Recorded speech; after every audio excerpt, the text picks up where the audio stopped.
selamat malam pemirsa, apa kabar Anda? Senang sekali malam hari ini kami dapat kembali menjumpai Anda dalam program Tatap Muka. Program yang hadir sebagai wadah sosialisasi, berbagi informasi, berbagi edukasi, dengan tema-tema yang senantiasa menarik untuk diperbincangkan. Tentu saja, kami juga senantiasa hadir dengan narasumber yang kredibel di bidangnya. Nah pemirsa, malam hari ini tema bahasan kita, Ormas, Politik, dan Demokrasi. Menciptakan para pemimpin muda. Karena pemuda, sebentar lagi mereka adalah yang memimpin, kemudian kita juga mendapatkan bonus demografi yang notabene adalah anak-anak muda di dalamnya. Nah, untuk membahas hal ini saya tidak sendiri. Sudah hadir di studio Jurnal TV, Bapak Jansen Bintik, Ketua Umum Gerdayak Indonesia. Beliau juga aktif menjadi salah satu pemimpin di DAD, Dewan Adat Dayak Indonesia. Kemudian hingga saat ini juga beliau tetap aktif di salah satu pemimpin Perusda, perusahaan daerah di Kalimantan Tengah. Langsung saja saya sapa. Selamat malam Pak Nare Kabar. Selamat malam, kabar bahalam. Terima kasih sudah hadir bersama kami di Jurnal TV.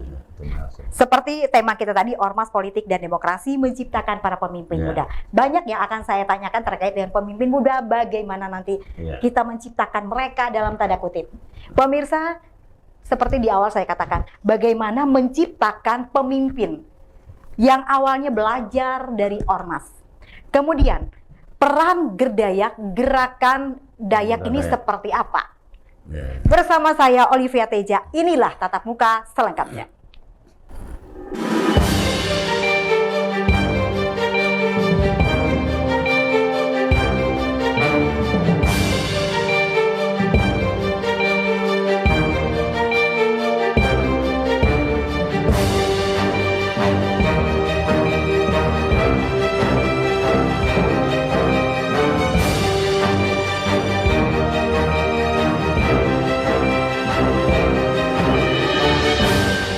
Pemirsa, sebelum kita jauh lagi berbicara tentang leadership, bagaimana menciptakan leadership yang baik, kita ingin berkenalan dulu.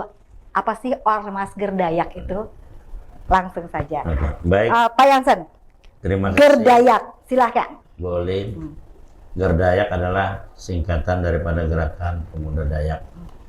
Dan kita sudah mencanangkan bahwa Gerakan Pemuda Dayak ini Indonesia. Oke. Di wilayah cakupannya nanti adalah Kalimantan dan juga pulau-pulau lain yang dimana ada di sana banyak orang-orang Dayak di sana gitu. Itu tentang Gerdayak. Kemudian yang menjadi visi dan misi Gerdayak ini sendiri apa, Pak? Jadi visi kita bahwa Gerdayak ini adalah suatu keinginan kita agar kita mampu untuk mengolah ya anak-anak kita, anak muda kita, generasi penerus itu untuk mempunyai kemampuan daya saing, baik itu di penguasaan ilmu pengetahuan dan teknologi, juga di bidang ekonomi dan juga di bidang sosial politik. Gitu. Sudah berapa lama organisasi ini sendiri berdiri? Sebentar lagi organisasi Gerdayak ini berumur 13 tahun. Tepatnya nanti tanggal 28 Mei 2023 ini akan berulang tahun yang ke-13. Oke. Jumlah mungkin yang bisa kita sebutkan di sini untuk anggota Gerdayak sendiri dan tersebar di mana saja? Ya. Sudah 13 tahun ini anggota Gerdayak di dalam daftar yang kami terima ya. Itu 42.000 lebih, 42.700 sekian itu. Tersebar di seluruh Indonesia? Tersebar di seluruh Kalimantan dan juga di DKI, di Kepulauan Riau, Sumatera Utara, dan juga di Banten dan juga Jawa Barat. Nanti ke Banten Jawa Barat itu mereka masih pemegang mandat. Sebentar lagi juga mereka akan kita kukuhkan. Oke, ini untuk kepengurusan sendiri apakah harus dalam tanda kutip dia bersuku Dayak atau seperti apa, membuka peluang untuk yang lain? Ya, jadi untuk anggota Gerdayak ini dia pertama adalah keturunan ibu dan bapak atau salah satunya itu orang tuanya itu adalah Dayak, sehingga dia jadi anggota biasa gitu. Lalu kita ada anggota luar biasa. orang-orang yang hidup bersama kita, suami atau istri orang Dayak, dia menjadi anggota luar biasa dan boleh mereka jadi pengurus. Pengurus disesuaikan dengan bidangnya untuk menjadikan kita ini lebih besar. Karena kita ini kan sedikit. Secara statistik orang Dayak ini kalau tidak salah se-Kalimantan ini ya antara 5 juta lebih gitu ya. Kecil 50%. sekali. Nah, ya, kecil sekali kalau kita kan. Sehingga kita anggota kita buat orang yang hidup sudah bersama kita, entah dia suami atau istrinya Dayak, itu dia adalah bisa kita masukkan ke Dayak. Di samping itu kita ada anggota kehormatan. Anggota kehormatan ini adalah orang-orang yang telah memberikan perhatian dan kemampuannya berkontribusi. Misal? Orang-orang Dayak. Misalnya seperti? Memberikan dukungan, baik itu secara moral material gitu. Kebijakan dan lain sebagainya. Selama 13 tahun ya. Gerdayak berdiri, apa kontribusi yang sudah diberikan teman-teman ini sendiri? Baik untuk lokal, kemudian merambah seperti Bapak katakan tadi kan ada di mana-mana di Indonesia. Apa kontribusi yang sudah teman-teman beri? Kontribusi setidaknya untuk pribadi anggota sendiri ya, dan juga untuk warga masyarakat. Kalau kita untuk warga masyarakat, kita sering menyiapkan diri untuk menjaga lingkungan. Jaga lingkungan dari Kamtipmas ya. Kita siapkan memang anggota kita tuh untuk membantu aparat penegak hukum atau aparat kepolisian untuk menjaga suasana Kamtipmas. Dan juga pada saat pemilu atau pilkada kita bisa membantu pemerintah ataupun pemerintah daerah atau panitia pelaksana pemilihan itu untuk mengerahkan anggota mendukung pihak kepolisian dan aparat lainnya, TNI Polri ya, dan juga aparat pemerintah. Jadi kita tahu ya jumlah aparat TNI Polri terbatas. Jadi peranan daripada masyarakat itu sangat diperlukan secara terbatas di lingkungan masing-masing membantu. Itu kontribusi kita, dan kita juga memberikan saran-saran kepada pemerintah. Kita mendukung program pemerintah seperti food estate. Meskipun banyak orang katakan itu pro dan kontra, itu biasa Pak. Menurut kami tidak ada yang kita perlu khawatirkan. Gagal itu biasa dalam suatu perjuangan. Tetapi setidaknya ini saat ini orang-orang di sekitar situ tidak akan kelaparan. Daripada produksi padi dan lain sebagainya di sana lebih lancar gitu kan. Hanya saja kita ada hal strategis. Misalnya kita masih belum mempunyai pabrik penggilingan yang ada di Kalteng sendiri, sehingga kita bisa hilirisasinya kurang. Jadi itu memang merupakan tantangan. Tapi saya tidak menyatakan itu gagal. Kemudian karena Bapak sudah menyinggung masalah food estate, kemudian juga mungkin nanti IKN. Kalau dari kacamata teman-teman Gerdayak sendiri, apa yang menjadi fokus utama pada saat ini? Mungkin permasalahan untuk Kalteng sendiri. Sebelum kita berbicara lebih jauh lagi tentang leadership. Ya, kita sebenarnya kita ingin, apalagi orang ada meramalkan bahwa tahun 2023 atau 2024 itu tahun krisis. Berarti krisis pangan, krisis ekonomi. Kita ingin anggota kita berperan untuk bagaimana caranya di dalam keluarganya sendiri bisa dia menghadapi krisis itu. Misal dengan mereka kita sudah mengeluarkan edaran, masing-masing anggota atau setidaknya pengurus di daerah kabupaten, kota, di kecamatan dan desa itu setidaknya mereka bertanam di halaman maupun di halaman belakang mereka untuk tanaman-tanaman palawija dan lain sebagainya yang bisa untuk menangkal kalau ada krisis. Nah itu kita sudah buat itu, dan kelihatannya memang teman-teman ternyata ada banyak yang sudah punya kebun singkong, kebun jagung dan lain sebagainya di sana. Nah, tetapi kita tidak perlu terlalu rame-rame mengekspos kegiatan itu. Yang penting kita sudah berbuat gitu. Kalau misalnya orang di luar sana melihat, apa sih yang menariknya ketika saya bergabung atau manfaat yang saya dapat ketika saya bergabung di Gerdayak dari misalnya organisasi yang sama lainnya? Apa sih istimewanya ketika saya bergabung di Gerdayak ini sendiri, Pak? dengan jumlah anggota yang banyak. Pertama, misalnya untuk politik. Yes. Ya, teman-teman kita yang maju sebagai caleg ataupun kepala daerah, dia bisa merangkul Gerdayak. Di mana Gerdayak mempertimbangkan, misalnya dia ini mesti kita dukung, itu bisa jadi kan. Jadi ya, teman-teman kita sendiri yang maju itu kita bisa bantu. Nah, jadi itu salah satu. Lalu kedua, di mana kita ini sebagai wadah sambung rasa, sambung kata. Lama-lama kita menjadi seperti saudara. Jadi wadah ini saya dan teman-teman para pimpinan ingin membuat wadah ini wadah keluarga besar. Jadi kita kalau ada kesusahan terutama kita segera kita melakukan merespon itu sehingga terasa bahwa mereka teman-teman kita diperhatikan oleh pimpinan dan anggota lainnya. Jadi itu kita sambung rasa kita. Kalau sakit satu kita merasa sakit. Sambung rasa dan sambung kata, kita bisa ada kesepakatan di sana ya. Kita ingin apa? Kita ingin misalnya bawa Gerdayak ini untuk kegiatan politik. Nah, kita bersama-sama dulu memutuskan gitu ya. Nah, kita bisa aja karena kita tidak bisa menyatakan alergi terhadap politik karena politik ini sebenarnya tidaklah juga jahat tapi mesti juga oknumnya Pak, yang patut dipertanyakan. Ya, jadi politik itu sebenarnya kan bagi kami itu cara kita mencapai suatu tujuan dengan sebenarnya elegan, maunya elegan.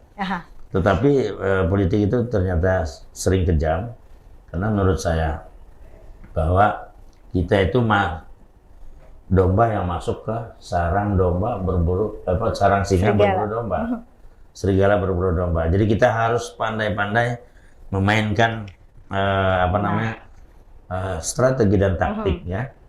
Itu strategi dan taktik itu menurut saya terkadang kita memang bisa kita dapatkan dari buku, tapi ada juga yang memang kita dari pendidikan politik kemudian dari terjun langsung dari ke pengalaman, seperti ini ya. Dari pengalaman sehingga kita bisa melakukan hal-hal untuk menarik simpati, untuk mendapatkan dukungan dan kita memang harus selalu berbuat kebaikan. Kita berkebaikan. Tidak kita ingin selalu membuat hal-hal yang tidak baik.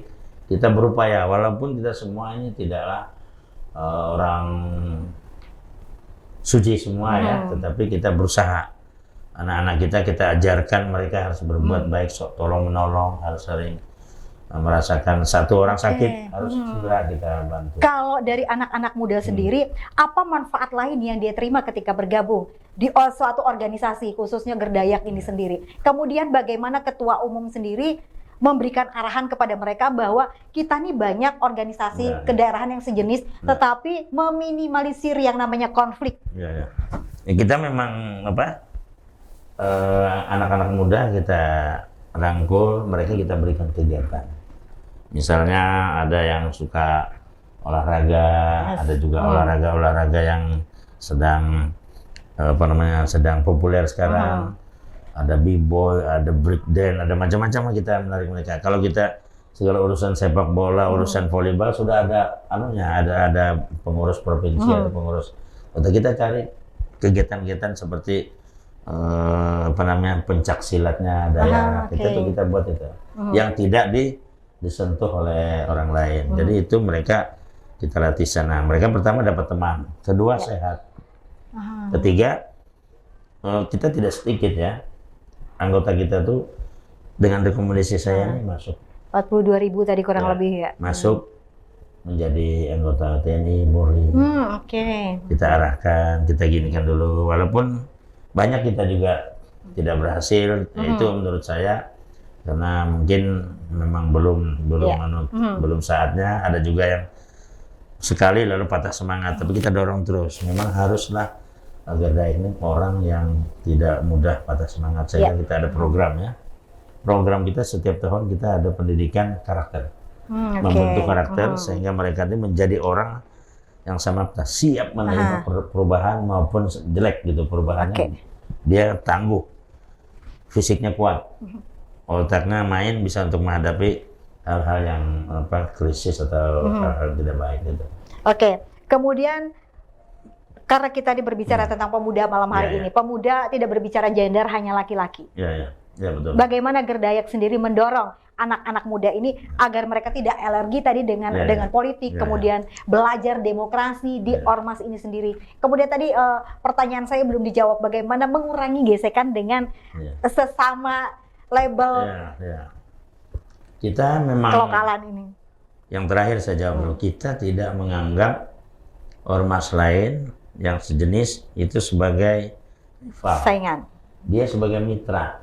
Nah, jadi kita itu, sehingga kita perlakukan demikian, sehingga kita jadi teman. Nah, kemudian untuk tadi apa pertanyaannya, yang supaya anak-anak muda ini sendiri di ormas ini tidak alergi dengan tidak alergi, politik, kemudian demokrasi, orang pemimpin aja sekarang misalnya mereka berpendapat seperti itu, mereka tidak apatis, Pak. Ya, kita lihat dulu, kita lihat talentanya. Ada yang memang dia ke musik, ada olahraga, ada ke politik, ada yang juga jadi pengacara. Jadi kita arahkan, kita bantu. Anggota saya banyak dari pengacara, muda-muda. Ada banyak juga kita punya satu unit drum band. Mereka di sana anak-anak, banyak perempuan dan sebagainya. Yang muda-muda sekali, sangat muda, SMP, SMA. Sangat muda dan mereka senang di sana. Dan itu nanti ada yang lulus, sudah ada yang meneruskan ke perguruan tinggi, ya silakan. Kita tetap backup, karena kita punya file, kita tetap komunikasi. Dan cara saya memang, saya sering harus ada pertemuan minimal 1 bulan sekali. Tapi saya sekarang 2 minggu sekali saya adakan pertemuan. Saya silakan di kelompok mana gitu kan mereka. Karena di sini kita punya ada brigade, brigade pemuda pelajar dan mahasiswa ada. Terus ada brigade milenial. Ada korp drum band, kita ada kelompok menembak ada, lalu juga ada kelompok silat Dayak, silat tradisional gitu kan, dan lain-lain. Kita yang lain ada yang jadi dia suka nelayan, mancing, sebagainya kita dorong. Karena memang anak-anak kita ini kan, kita tidak hanya melihat yang sekolah, ada banyak yang putus sekolah. Kita bagaimana cara mereka untuk dapat ini. Seperti kita buka ada pelatihan supaya dia tuh kuat, jangan menghadapi tantangan, terus jangan mudah menyerah. Kita masukkan pendidikan, kita mitra dengan Korem ataupun kepolisian, kita nanti dengan kepolisian juga, supaya mereka dididik, supaya mereka tangguh. Jangan kemudian mudah menyerah. Untuk pendanaan sendiri untuk organisasi ini dari mana, Pak? Di samping kita juga ada mendapat dana hibah dari Pemda, kita juga mendapat dukungan daripada simpatisan dan anggota kita sendiri. Anggota kita sendiri memberikan dukungan sehingga kita bisa berjalan, karena dana hibah kan terbatas. Kemudian Pak, bagaimana teman-teman dari Gerdayak itu sendiri melihat tantangan dan peluang di masa depan? Karena kita sebentar lagi 2045 kalau tidak salah, kita sudah memasuki yang namanya dapat bonus demografi anak-anak muda. Nah, kemudian itu tantangannya kan di dunia digital itu kan sangat luar biasa. Seperti apa dari teman-teman unsur pimpinan itu melihat itu, mempersiapkan mereka?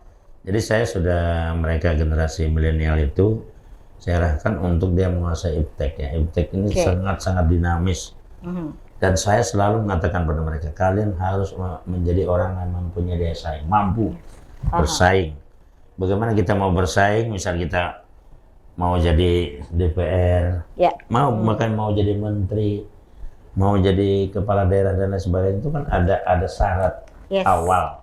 Jadi bukan hanya hasrat saja, tetapi kan dia harus menyiapkan diri. Karena kalau dia tidak siap, dia maju mentang-mentang banyak uang, ternyata belum siap, nanti kalau orang yang naik tanpa persiapan akan turun tanpa kehormatan. Jatuh gitu kan. Nah, ini oleh karenanya kita bekali mereka. Mereka harus berdaya saing. Sekolahnya harus tinggi-tinggi. Dan sekolahnya benar-benar jangan hanya di Palangkaraya. Kalau bisa di Jakarta, kalau bisa di Australia, kalau bisa di Inggris, di Belanda, di Amerika, kan gitu. Karena kita terus terang aja, kita mau kita jadi menteri, minta jatah. Sebelum menurut saya, kita jangan selalu mereka kelengeng minta jatah. Kita harus siapkan orang kita begitu orang akan melihat ketika emas itu udah biasa bersinar, Bang. Iya, jadi nanti dia kan akan dilihat jejak digitalnya, dia ini sekolah di mana. Oh, ini di Inggris dokternya, lalu PhD-nya di Amerika dan lain sebagainya. Itu menurut saya itu yang kita lakukan. Nah, sementara kita sendiri bagaimana caranya mencari peluang-peluang untuk mereka bisa dapat beasiswa bagi yang mampu tetap mampu secara intelektual tetapi tidak mampu secara ekonomi finansial. kita akan carikan gitu. Nah, itu yang kita upayakan dan kita berharap ya kita memang Gerdayak mesti harus dekat dengan pemerintah kita supaya kita bisa ngomong dengan mereka. Nah, ketika Bapak mengatakan dekat dengan pemerintah, seperti apa partisipasi publik itu didengar oleh pemerintah sendiri, khususnya dari teman-teman organisasi ini? Ya, jadi kalau usulan kita itu memang pantas ataupun masuk pada akal ataupun program pemerintah, saya kira pemerintah akan menerima. Nah, kita memang ingin minta agar pemerintah itu memberikan perhatiannya kepada pendidikan, terutamanya untuk yang mempunyai kemampuan intelektual tapi tidak mampu, itu sekolahkan itu jangan tanggung keluar negeri gitu. Kita lihat ya menteri-menteri, coba lihat ya menteri-menteri, kan nggak ada yang lulusan ke dalam negeri, kan semua harus graduate-nya di Amerika, di Inggris, di Australia, di mana. Termasuk teman kita kan Wamen kan, dia memang Inggris dan Australia gitu. Jadi wajar. Nah, kita jangan mereka minta jatah di IKN, tapi kita nggak siap, gimana? Kita harus siap. Skill kita apa gitu ya Pak ya? Iya, kita harus jujur ke sana, tapi kita tidak mampu, tergila sendiri. Begitu bahasa Inggris harus lihai, bahasa Mandarin, bahasa Jerman, bahasa gitu loh maksud saya, Jepang. Oke. Kalau saya membaca yang Bapak katakan tadi, Gerdayak juga punya obsesi dalam tanda kutip untuk bisa berpartisipasi di IKN dan food estate. Betul. Jadi kita di sana, kita memang mendukung ya IKN, kita dukung supaya itu sukses, dan kita memang mempersiapkan orang-orang yang memang mempunyai kapasitas gitu ya untuk itu. Kita tidak akan mendorong CSB, kita dukung aja siapa-siapa yang didorong, tetapi kita tahu ya yang dilihat oleh para pengambil kebijakan keputusan itu kan, dia pasti lihat rekam jejak. Rekam jejak ini kan nanti, nah itu kalau rekam jejak anak-anak kita ini. Berarti mulai hati-hati untuk digital sendiri. Iya, rekam jejak itu dalam arti menurut saya kemampuan pendidikannya pertama ya, pendidikan. Lalu juga intelektualnya pendidikan, juga emosionalnya gitu. Jadi harus dilihat sana. Nah, memang Gerdayak ini juga ada pasukan pemukul gitu ya. Dalam arti pasukan pemukul ini bukan berarti kita mau untuk menyerang orang tertentu, tidak, tapi kita memang bersaing secara sehat. Bertiti pada apabila kita mau damai itu masih kita harus siap perang. Dalam arti menjaga Gerdayak ini kita ada orang yang menjaga. Jadi kita tidak ingin kita dilindas. Nah, oleh karenanya kita ada kelompok yang ada pasukan khusus lah. Ada khusus yang kita pansusnya. Siapkan untuk menjaga keberadaan Gerdayak. Apalagi sekarang kan kasus-kasus masyarakat kita, waduh banyak sekali yang kita kasihan ya. Warga masyarakat kita adat yang kita dijolimi, hak-hak adatnya, hak-hak kepemilikan lahan dan sebagainya yang kita sampai sekarang belum selesai. Nah, ini kan menjadi perhatian kita. Kita juga prihatin tentang itu dan kita juga mencari solusi. Oke. Bapak tadi kan mengatakan bahwa ini harus dijaga. Kemudian bagaimana supaya teman-teman yang sesama ormas kemasyarakatan yang berbau lokal ini tidak saling gesek, Pak, ketika yang satu ini, mohon maaf, misal membela perusahaan A misal, karena kan kita jujur di media massa paling banyak kita bergesekan seperti itu. Tetapi kemudian Gerdayak ini melihat ini kayaknya kurang pas, tetapi di sisi lain ini saudara kita sendiri. Nah, itu seperti apa Pak jalan tengahnya? Itulah saya katakan, kita tidak menjadikan ormas itu sebagai rival ataupun saingan, tapi kita menjadikan mitra, sehingga kalau ada hal-hal ini terkadang kita mesti melakukan seperti main catur ya, ada sekat gitu, ada mar dan sebagainya. Jadi terkadang kita melakukan komunikasi dan mereka, sehingga kita mendapatkan suatu penyelesaian yang masyarakat kita tuh merasa enjoy menerimanya gitu ya. Oke. Nah, itu kita tidak ingin bentrok gitu ya. Meskipun kita siap menghadapi sesuatu kalau memang ada hal-hal yang tidak baik. Nah itu. Tetapi kami selalu mengedepankan persahabatan, komunikasi dan kemitraan dengan ormas-ormas. Kalau selama ini yang dilihat teman-teman Gerdayak, apa Pak yang paling sering terjadi di masyarakat sana? Selain tadi dalam tanda kutip berkonflik dengan perusahaan, apalagi Pak problem kita saat ini di Kalteng yang terlihatnya urgent. Kemudian teman-teman Gerdayak ini pengen bergerak gitu loh membantu. Tetapi kadang kebentrok juga dengan kebijakan pemerintah. Nah itu seperti apa Pak? Jadi pekerjaan ataupun sumber nafkah daripada masyarakat kita ini kan tidaklah jelas, tidak tetap gitu, secara sangat dinamis. Nah oleh karena itu kita ingin masyarakat kita itu ada peluang pekerjaan. Apakah itu bekerja, misal dia menyedot emas, tapi menyedot emas itu tempat yang legal gitu ya. Apakah dia untuk bekerja dia sudah punya kemampuan, misalnya bekerja ada dia kemampuan komputer, kemampuan bahasa Inggris, akuntan juga kan, akunting gitu kan. Nah ini yang kita buat. Kita lihat sumber penghasilan atau peluang kerja ini itu yang mesti harus ada, dibuka baik oleh pemerintah maupun oleh manusianya ini sendiri. Bagi yang mampu membuka peluang kerja, membuka peluang-peluang sumber pekerjaan itu. Nah itu yang kita harapkan ada satu orang bisa mempekerjakan 2 atau 3 orang gitu kan, seperti jurnal TV ini kan juga mempekerjakan beberapa orang sehingga mereka ada sumber pendapatan. Nah memang kalau hanya pekerjaan saja kan ada lagi syaratnya, harus kita naikkan lagi bahwa dia harus mempunyai penghasilan yang mampu untuk kalau anaknya sakit dia bisa ke rumah sakit. Kalau anak sekolah menyekolahkan mampu. Itu yang kita ingin tingkatkan lagi. Dan tambah lagi kalau dia sudah mampu itu, kita ingin dia juga bisa berrekreasi, mengelola keluarganya. Itu yang kita harapkan nanti peningkatan daripada warga Dayak ini. Tetapi itu kan membutuhkan satu skill Pak.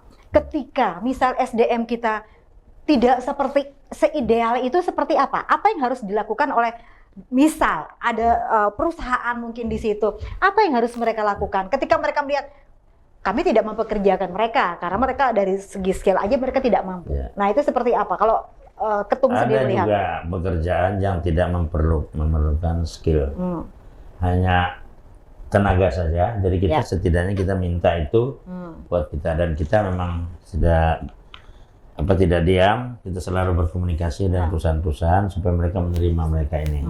Dan kita sudah dapat beberapa perusahaan ya tempat anak-anak kita tuh bekerja, dan mereka kita syukur dan puji Tuhan karena mereka sudah mempunyai penghasilan yang setidaknya cukup bisa menyekolahkan anak-anak mereka. Gitu. Bagaimana Gerdayak sendiri berkomunikasi dengan perusahaan-perusahaan itu ketika skill anak-anak kita ini kurang?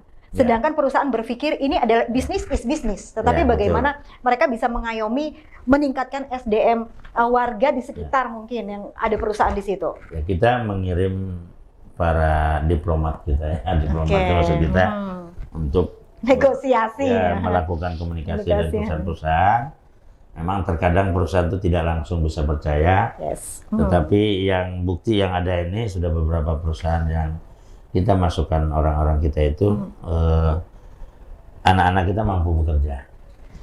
Meskipun ada juga yang memang akhirnya resign karena tidak disiplin ataupun jadi tidak ini sehingga dia merasa itu, tapi itu itu biasa menurut kita kan. Dan dia kembali lagi misalnya jadi tukang ojek misalkan. Nah itu kita lakukan, dan kita setiap kabupaten ada orang-orang yang memang melakukan komunikasi dengan perusahaan dengan segala kekurangan dan kelebihan kita, dan kita tidak pernah meminta pekerjaan itu dengan terlebih dulu mengancam mereka, tidak. Itu tidak mau. Kita ingin berteman.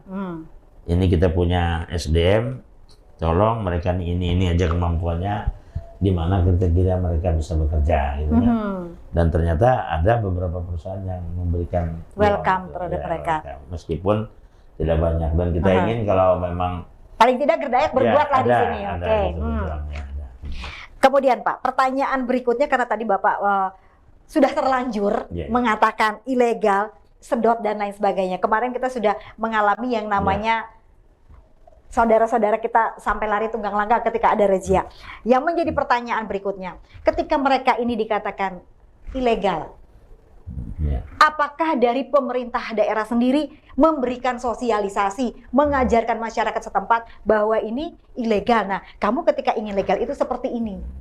Ya, jadi memang menurut saya pemerintah itu, kalau ini kan kesulitan yang dihadapi masyarakat, negara harus hadir. Yes. Harus hadir mencari solusi. Jangan membiarkan mereka akhirnya berbuat yang ilegal. Ya. Kita melihat memang ini kegiatannya sampai ke tingkat kementerian sana persoalannya ini sebenarnya. Karena di Kalimantan Tengah sendiri kan kita tahu bahwa RT/RWP kita kan belum jelas, Ya, belum diberikan ruang yang cukup. Yang APL itu, sehingga pemerintah daerah juga nggak bisa memberikan izin. Karena kalau dalam hutan produksi nggak bisa izin. Nah, ini menurut kita harus ada political will pemerintah pusat untuk memberikan ruang yang cukup untuk Kalimantan Tengah, sehingga nanti kita tidak bekerja ilegal. Ya. Bagaimana pemerintah daerah mau kasih izin galian C, Ya. sedangkan galian C di sini kan harus di tempat yang APL, nah, alokasi penggunaan lain. Ini semua keliling kita nih di Palangkaraya nih banyak sekali hutan produksi, hutan lindung dan lain sebagainya. Sehingga ya Kawasan akhirnya hijau. bekerjalah secara ya kucing-kucingan dan aparat, dan terkadang tanda kutip bisa bekerja sama mereka. Nah, akhirnya sama-sama menggerogoti pemerintah, dan ini menurut saya sumber PAD itu salah satu itu. Berjuanglah kita ini kepada pemerintah bersama-sama pemerintah daerahnya supaya pusat sana harus memberikan lah. RT/RWP harus ditetapkan. Sampai sekarang jangan hanya menunggu yang diurus oleh perusahaan meminta pinjam pakai kawasan. Nah, itu kan memang ya sumber-sumber kolusi. Ya. Gitu. Nah, kemudian dari Gerdayak sendiri, bagaimana caranya untuk menjaga kearifan lokal itu? Ya. Jadi kita memang kearifan lokal kita ini kan adalah budayanya, budaya damai, bermusyawarah, saling silaturahmi. Nah, ini memang kita terus jaga, makanya kita juga punya hukum adat kita tuh adalah di mana setiap keputusan damang itu atau mantir itu adalah pasti keputusan perdamaian. Nah, jadi kita ingin kearifan inilah yang kita pakai meskipun kita ini berbineka. Itu berbineka kita ini kan agama, das, daerah aliran sungai, ada yang Rungan, Kahayan, Barito, Melamandau, Seruyan dan lain sebagainya kan berbeda. Tetapi kita harus bagaimana kearifan lokal masing-masing untuk memelihara lingkungan, untuk menyelesaikan persoalan, kan kita harus gunakan itu meskipun sampai sekarang kita belum puas, no? Karena kearifan lokal itu kadang-kadang belum bisa ya diterapkan secara penuh akibat adanya kekuasaan-kekuasaan yang ada di daerah itu. Oke, itu untuk yang berbicara masalah tambang dan lain-lain. Kemudian untuk masalah budaya dan lain-lain kan ini harus kita pikirkan juga. Ada yang ingin saya tanyakan kembali adalah bagaimana leader-leader atau calon leader yang ada di Gerdayak ini sendiri mengerti tentang hukum adat Dayak itu sendiri di Kalimantan Tengah khususnya. Tapi jangan dijawab dulu, Pak. Pemirsa, jangan kemana-mana, kami akan kembali setelah jeda pariwara berikut ini. Tetaplah bersama kami di Tatap Muka.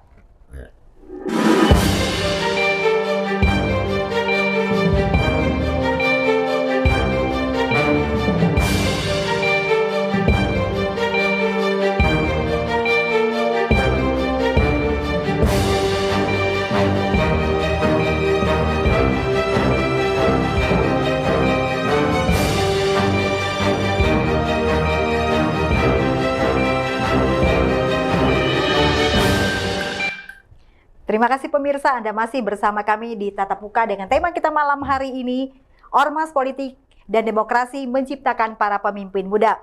khususnya melalui teman-teman kita di Gerdayak.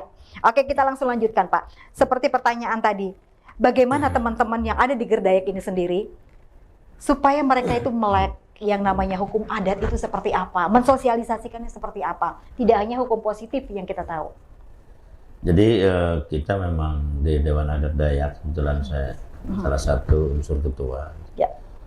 Kita memang memprogramkan untuk melakukan sosialisasi supaya bukan hanya warga Dayak, warga pendatang pun dia mengetahui hukum adat ini, dan ini sebenarnya bisa dipakai untuk menyelesaikan persoalan-persoalan yang ada di masyarakat Kalimantan Tengah.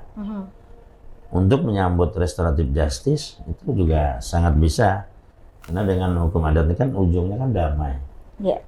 Denda, ya habis denda damai. Tapi kalau dia nggak bayar denda ya silakan. Nah itu Pak yang menjadi masalah. Bagaimana ketika ini tidak disosialisasikan ke masyarakat? Ujuk-ujuk mungkin orang ketika dia salah, dia kena jipen, dia kena denda adat. Sementara mereka sendiri tidak mengetahui itu. Nah jadi itu seperti apa? Memang kita pernah mengusulkan bahwa misalnya standar jipen itu misalnya jipen IJ, misalnya Singer J itu harus ada berapa nilainya, tetapi rupanya kita di tiap daerah itu beda-beda.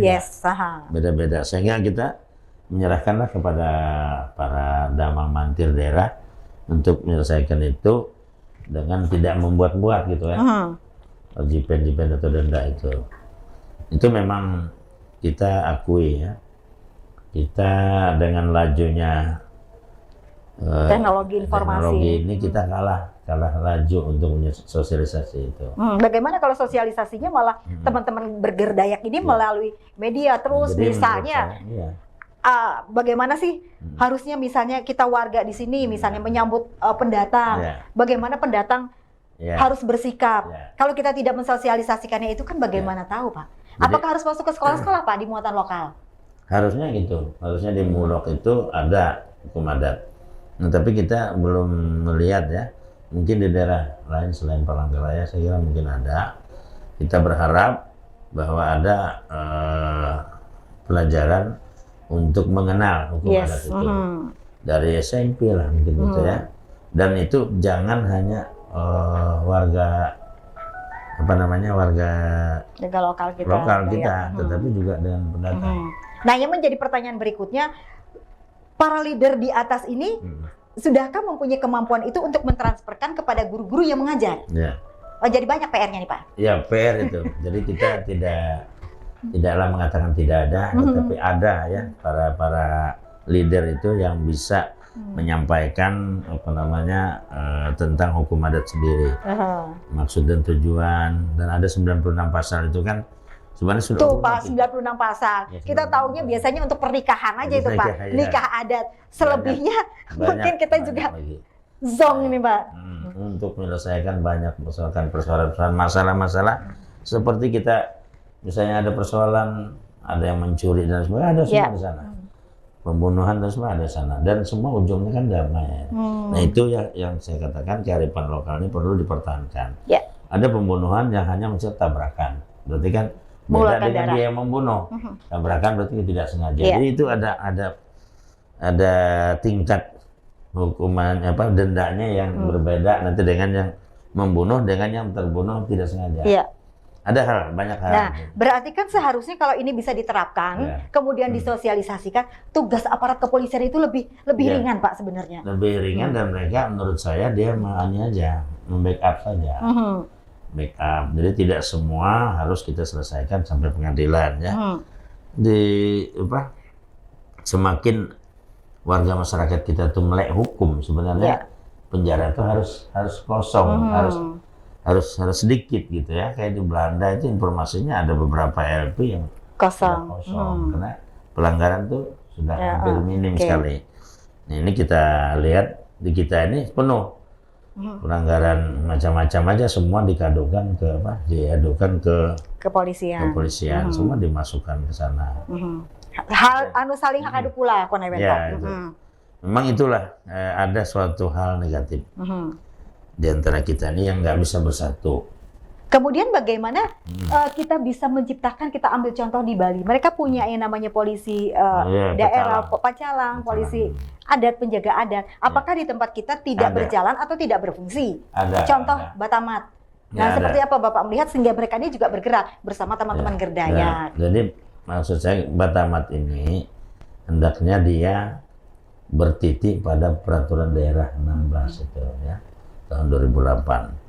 Jadi dia itu bergerak selaku pengawal, mantir dan damang. Dia itu tugasnya. Jadi jangan Batamat ini melebar menjadi laskar. Dia polisi, dia lebih terhormat.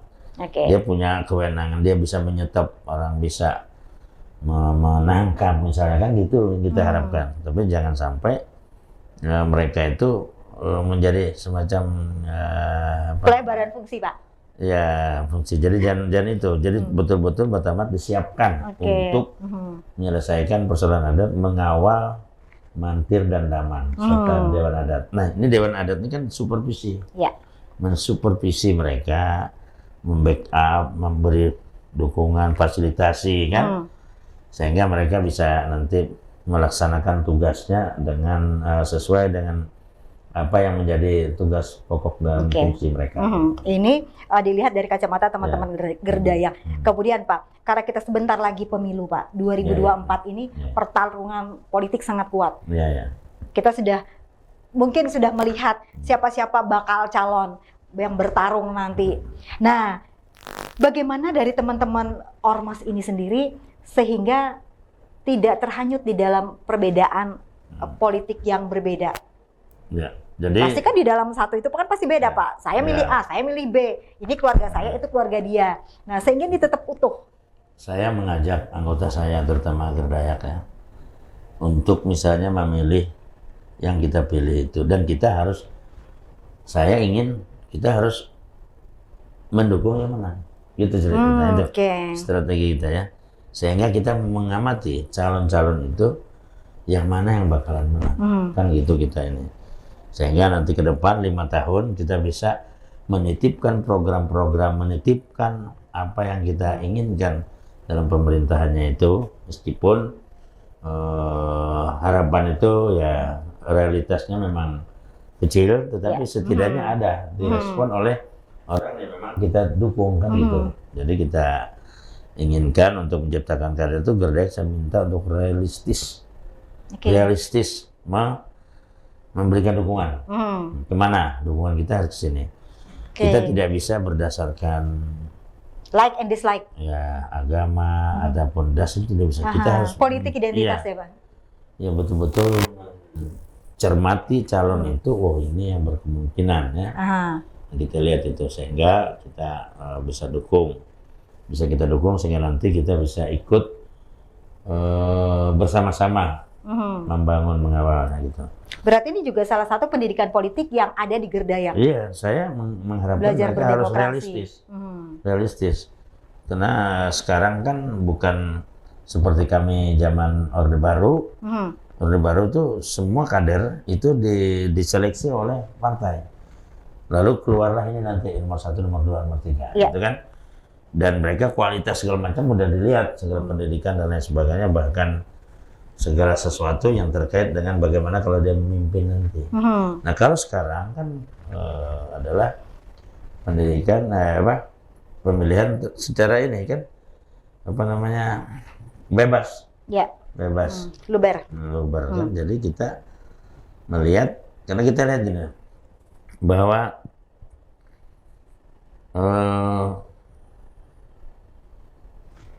tabiatnya masyarakat kita ini kan sekarang kan, kalau ada orang yang memberikan uang, itu yang dia pilih. Money politik. Wani piro, Pak. Nah, iya. Tetapi sebenarnya juga money politik itu tanda kutip itu mungkin pada saat dia minta suara. Tapi kalau dia bagaimana dia membuat mensosialisasi dirinya, mencetak baliho, ini kan kos politik. Dia ke sana memberikan bantuan ke masjid, gereja dan sebagainya, itu kan itu kos politik menurut saya. Sebelum pertarungan pemilihan suara itu. Jadi orang itu dikasih dia realistis memilih ini, oh karena ini mempunyai kemampuan gitu kan. Nah kalau program kerjanya dia, kita berharap dia juga membawa misi yang kita titipkan untuk ke depan. Misalnya kita titipkan kesehatan, pendidikan, dan lain sebagainya ya. Di Kalimantan Tengah kita ingin seperti ini, kayak hilirisasi tadi kan memang sangat dibutuhkan. Masih kurang. Kalau enggak kita ini gimana? Bawa angkut keluar, Pak. Iya. Bawa angkut keluar. Iya. Nah sekarang kan enggak ada yang ke sini. Setidaknya kita kalah dari Banjarmasin kan. Jadi haruslah nanti calon pemimpin daerah ini tuh bagaimana dia menjual idenya itu, menjual program sehingga kita masuk pikiran kita juga. Atau kita kasih ini loh program Anda yang harusnya Anda. Dan dari kita juga sehingga ada feedback lah dari masyarakat. Nah, kalau dia bilang siap saya akan bantu. Ini salah satu yang ditanamkan oleh teman-teman Gerdayak untuk menciptakan para leader masa depan. Oke, sekarang kita sudah ada di penghujung, Pak. Pertanyaan saya ada mengutip dari yang Bapak istilahnya ketika wawancara Bapak mengatakan merancang program agar Gerdayak dapat menampakkan kaki ke depan lebih kompak, bersatu, berkarakter, dinamis, dan konstruktif. Itu seperti apa, Pak? Kenapa sampai keluar kalimat ketika diwawancara seperti itu? Apa yang Bapak lihat? Ya, kita memang organisasi ini kan harus punya program jelas. Nah kita jelas, lalu kita selesaikan, kita sepakati di dalam musyawarah daerah atau kalau kami punya sebutannya konferensi daerah. Kita sepakati di sana. Terus nanti ada konferensi nasional kan, kongres nanti kan. Kita sepakati untuk se-Indonesia itu. Kita harus punya program. Kalau kita melangkah tanpa ada program, berarti kita kan tidak ada guidance. Lampu kita tuh blueprintnya nggak ada ya Pak, asal jalan. Nah kita harus Gerdayak itu punya program. Program yang disepakati melalui satu proses organisasi yang bermusyawarah. Dan juga kita itu kan kalau sudah punya program, enaknya tinggal kita setiap setahun kita evaluasi lagi, oh ini kurang ini atau ini yang sudah bagus. Jadi selalu kita melakukan evaluasi. Itulah yang kita katakan waktu itu. Dan supaya kita tuh bisa berarti, bermanfaat atau menjadi berkat gitu ya bagi siapapun, bagi orang sekitar kita, bagi keluarga, bagi bangsa dan negara. Closing statement Pak terkait dengan tema kita pada malam hari ini, menciptakan para pemimpin muda yang tentunya tadi Bapak katakan yang berkarakter. Kemudian kita sambungkan dengan partisipasi publik khususnya dari teman-teman Gerdayak sendiri, apakah bisa menentukan arah kebijakan nanti ke depannya untuk pemerintah? Ya siap, jadi kita memang anak-anak Gerdayak ini kan banyak yang juga para guru, para dosen, banyaklah pemikir-pemikir, banyak juga yang di usaha gitu kan, dan juga banyak pegawai negeri, termasuk banyak sekali juga yang menganggur dalam arti kerja serabutan. Jadi kita berharap bahwa mereka itu kita jadikan satu itu dalam harus berkarakter, karena walaupun banyak orang pandai, tetapi dia tidak banyak berani mengungkapkan pendapatnya, banyak gitu. Nah kita harapkan di Gerdayak dia harus berani mengungkapkan pendapatnya kepada pemerintah, kepada yang kunjungan DPR dan sebagainya. Kita harus berani bersuara, harus bersuara, harus ya mempunyai, tapi dia bersuara bukan asbun, harus mempunyai juga konsep, ada muatan kapasitas, kapabilitasnya jelas, ada gitu. Pesan untuk teman-teman nanti, sebentar lagi kita pemilu Pak, supaya tetap anteng, Gerdayak tidak bergesek kiri kanan. Jadi harapan saya pertama kepada seluruh anggota Gerdayak untuk berpartisipasi aktif, menggunakan hak pilihnya, dan juga mengamankan, membantu pihak aparat kepolisian dan TNI dan juga aparat panitia pemilu untuk menjaga situasi Kamtipmas yang kondusif dan dinamis gitu ya, sehingga perhelatan akbar pemilihan apakah itu pemilu legislatif, apakah pilpres ataupun pilkada, itu dapat berlangsung dengan damai. Oke. Terima kasih Pak sudah berbagi dengan kita pada malam hari ini. Dan semoga apa yang sudah kita sharingkan malam hari ini bisa kita laksanakan ke depannya. Oke. Terima kasih sekali lagi untuk Ketua Umum Gerdayak Indonesia. Pemirsa, demikianlah akhir perbincangan kami dengan Ketua Umum Gerdayak Indonesia Bapak Jansen Binti. Akhir kata, saya Olivia Teja bersama teman-teman yang bertugas pada malam hari ini pamit undur diri dari hadapan Anda. Selamat malam dan sampai jumpa. Terima kasih Pak, karena sudah